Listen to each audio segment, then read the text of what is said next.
Hi friends, Milestone Informative ചാനലിന്റെ ഏറ്റവും പുതിയ അധ്യായത്തിലേക്ക് സ്വാഗതം. ഇന്നത്തെ ദിവസത്തിന്റെ പ്രത്യേകതകളും കൂടാതെ ചരിത്രത്തിൽ ഇന്ന് നടന്നിട്ടുള്ള ചില പ്രധാന സംഭവങ്ങളും നോക്കാം. വീഡിയോയിലേക്ക് കിടക്കുന്നതിന് മുമ്പായി ചാനൽ സബ്സ്ക്രൈബ് ചെയ്യാനും തൊട്ടടുത്തുള്ള ബെൽ ബട്ടൺ ഇനേബിൾ ചെയ്യാനും മറക്കരുത്. അപ്പോൾ നമുക്ക് വീഡിയോയിലേക്ക് കിടക്കാം.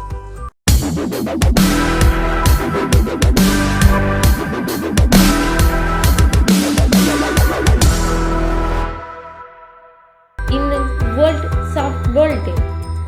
1887 ചിക്കാഗോ ബോർഡ് ഓഫ് ട്രേഡിന്റെ റിപ്പോർട്ടറായ ജോർജ് ഹാൻകോക്കാണ് സോഫ്റ്റ് ബോൾ കണ്ടുപിടിച്ചത്. 1965 ഇന്റർനാഷണൽ സോഫ്റ്റ് ബോൾ ഫെഡറേഷൻ രൂപീകരിച്ചു. ലോകത്തെ ആദ്യ സോഫ്റ്റ് ബോൾ ചാമ്പ്യൻഷിപ്പ് 1965 ഫെബ്രുവരിയിൽ ഓസ്ട്രേലിയയിലെ മെൽബോണിൽ നടന്നു.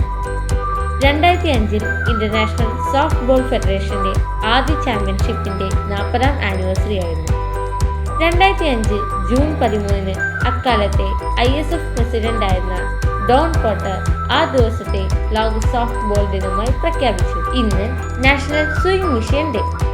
തയ്യൽ മെഷീൻ കണ്ടുപിടിച്ചതിന്റെ ഓർമ്മയ്ക്കായാണ് എല്ലാ വർഷവും June 13 national swing machine day ആയി ആചരിക്കുന്നത്.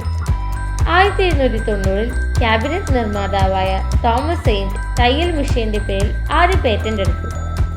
ആളുകളെ തയ്യലിലുള്ള കഴിവ് പ്രകടിപ്പിക്കുന്നതിനും തയ്യലിലേക്ക് ആളുകളെ പ്രോത്സാഹിപ്പിക്കുന്നതിനും വേണ്ടി ഈ ദിവസം നാഷണൽ സ്വിംഗ് മെഷീൻ ഡേ ആയി ആഘോഷിക്കുന്നു. ഇനി നമുക്ക് ചരിത്രത്തിൽ ഇന്ന് നടന്നിട്ടുള്ള ചില പ്രധാന സംഭവങ്ങൾ നോക്കാം.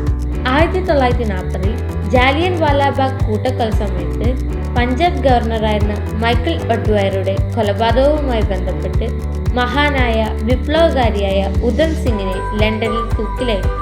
1983 സൗരയുദ്ധത്തിൽ നിന്ന് പുറത്തുപോയ ആദ്യത്തെ മനുഷ്യനിർമ്മിത വസ്തുവായി പയനിയർ 10 മാറി. അക്കാലത്ത് കണ്ടെത്തിയതിൽ സൂര്യനിൽ നിന്നും ഏറ്റവും ദൂരെയുള്ള ഗ്രഹമായിരുന്നു നെപ്റ്റ്യൂൺ. 2005 14 ആഴ്ചത്തെ വിചാരണയ്ക്ക് ശേഷം ലോകം ഉറ്റുനോക്കിയ അമേരിക്കൻ പോപ്പ് ഗായകൻ മൈക്കിൾ ജാക്സൺ കുട്ടികളെ ചൂഷണം ചെയ്ത കുറ്റത്തിൽ നിന്ന് കുറ്റവിമുക്തനായി. നിങ്ങൾക്ക് ഈ വീഡിയോ ഉപയോഗപ്രദമായി പ്രതീക്ഷിക്കുന്നു. വീഡിയോ ലൈക്ക് ചെയ്യാനും നിങ്ങളുടെ സുഹൃത്തുക്കളുമായി ഷെയർ ചെയ്യാനും മറക്കരുത്. കൂടാതെ ചാനൽ സബ്സ്ക്രൈബ് ചെയ്യാനും മറക്കരുത്.